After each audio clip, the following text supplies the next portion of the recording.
Sedang kalau kok state police na ngak pa angang paraga kutakta angang chi gari thawi haidana paraga gari manungda pusalaga kapaka hatkiba akogi angang ngak pa angang siya asibu state police na asukoy ba mertang ahumdagi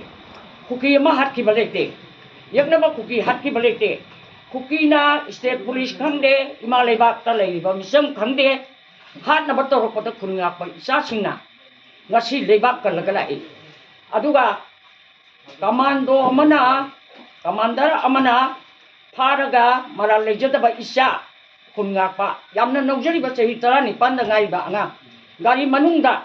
pharaga gari kanna thawi haidana phummaga hat pa angang du de jobal la horaga khungak pa krai dei haraga namna phaba angang taruk amasung kamando officer asukoi bada I masen puthan baya de haidana dan ngapana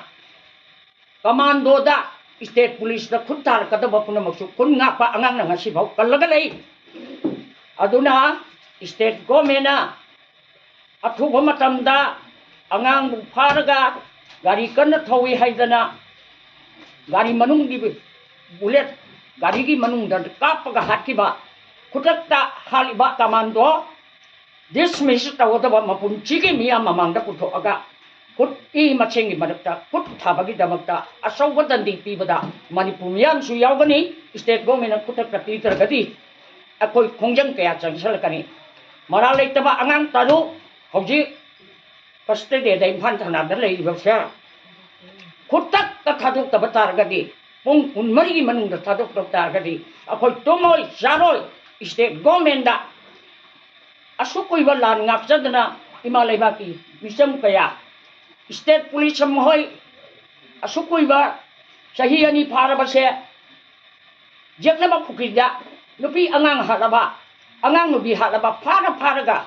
akoi kumai ta dana manhan ta hana ba manipur kang khong chai na mo honar pada state police na khutha ki ba lekte warpi de na aduga akoi maitai phuru yelong mi odi ba yekna bana sulandar ga isa kaya ma sigarba hauji su mahakna gari thawbodo moi mamangda kan thawene pharaga bole purut manungda magi gari manungda kapaga netlaga kapaga hatba kutakta mahak dismiss tawdo mani ngasi pung kun marigi manungda tawdama targadi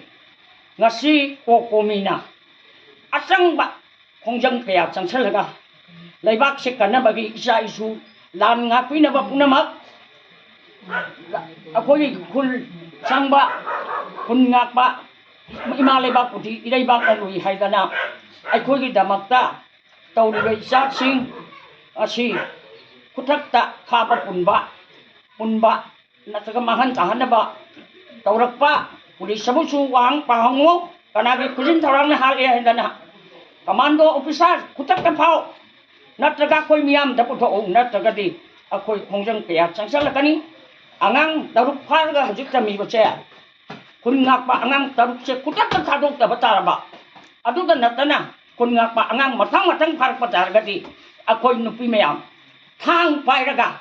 sorok ta sanga aga state government ga thengnarakani police ka thengnarakani phut thar banatara nuhoi da sokini pangilena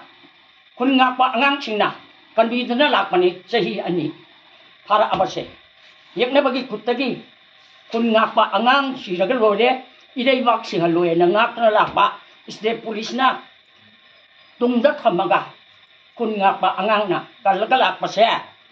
state police na masagi mathau khangraba kutakta state government na masigi saira pidagadi akoi kutakta akan balan changsala ani pung kun marigi manung dangasi angang taduk piyo natragana kamando miyang imamang dapaw para lejata ba angang gari thawgi damakta pharaga bole phulim manung da kapaga mana hat pado akoi na yengaga leigaja isa kaya khunga pa phagi doi no haibase mama singi are papire ko komi are papire ni hajere ma se